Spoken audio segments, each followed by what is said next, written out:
Hey, how's it going? We're here to talk about Claire Obscur Expedition 33. And I was going to try and do a full review of this game, but I don't even think I can do a full review any justice. So I just want to make a short video just trying to talk about the game a little bit without giving away any spoilers, and just if I can convince one or two or three people to try out this game, then this video is worth it. So we're gonna just start with that. This is a turn-based J RPG. I say J in quotes because it's French. It's a French game.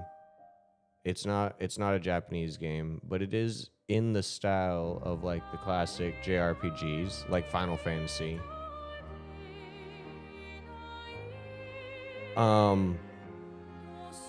But it's a story game, and it's just a masterpiece of a story. And all of the storytelling elements they use to the full degree.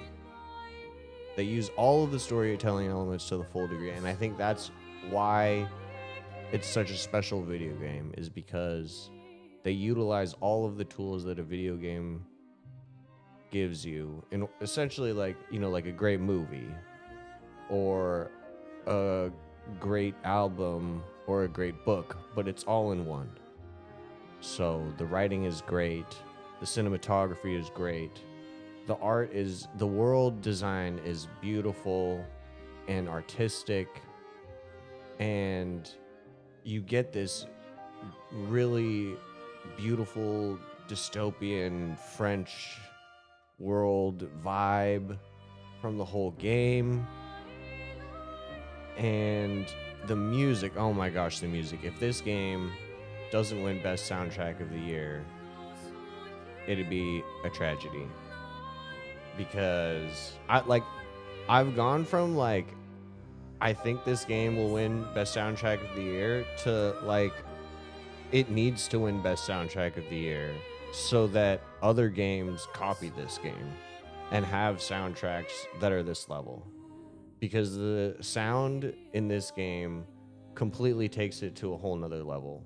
Like, there were so many times I was playing this game that I just stopped playing. I literally put the controller down and was just bobbing my head. I was just jamming to the music, or jamming when it was happy music, or like really feeling the emotional, sad or angry music.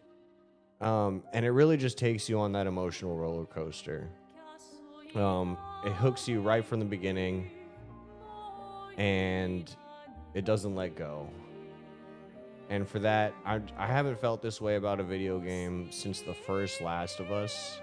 But I think this is a better game than the first Last of Us. And the reason why I say that is because I felt that way about the first Last of Us, because at that point in my life, I really only played like competitive online video games.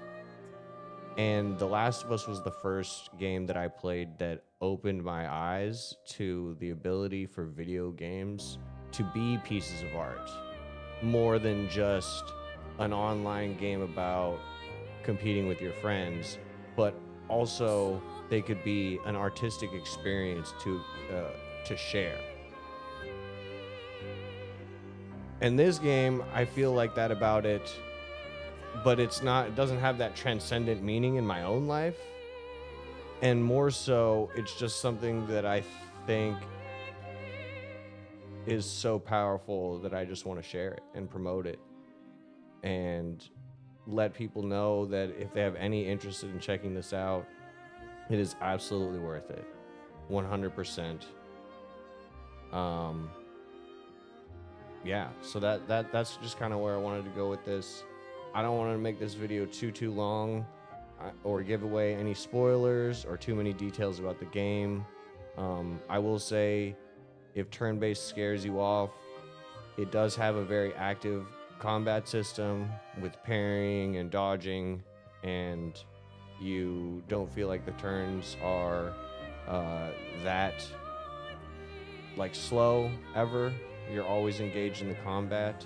And I think that's another one of the things. I think the real secret, one of the secret sauce behind this game is the enemy design.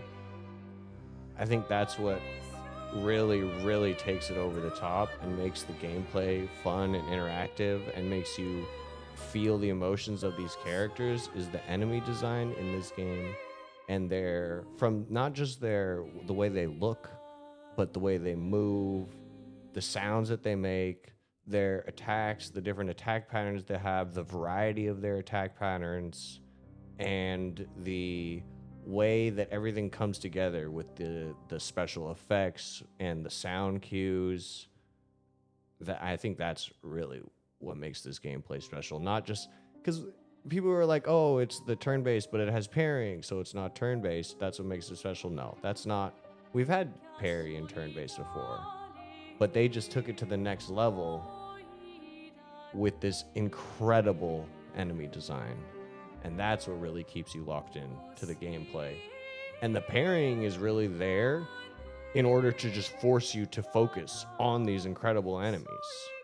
I don't think that's actually how the development went down, but like that's how it feels in the game. Is like I have to parry and dodge just because I need to look at these enemies and see them and see their moves because they're all so well designed, and that kept me coming back for more. The story kept me hooked the whole time, and we're gonna do a video after this just kind of discussing the ending of the game and all of that kind of stuff. But that's gonna have like lots of spoilers and stuff, so I want to do a separate video as this one. I don't have any spoilers, but yes, in conclusion, if you have any inklings about picking up this game and trying it out and you happen to see this video, do it. I can't recommend it enough. It's an amazing game. All right, thanks everyone. Have a good one.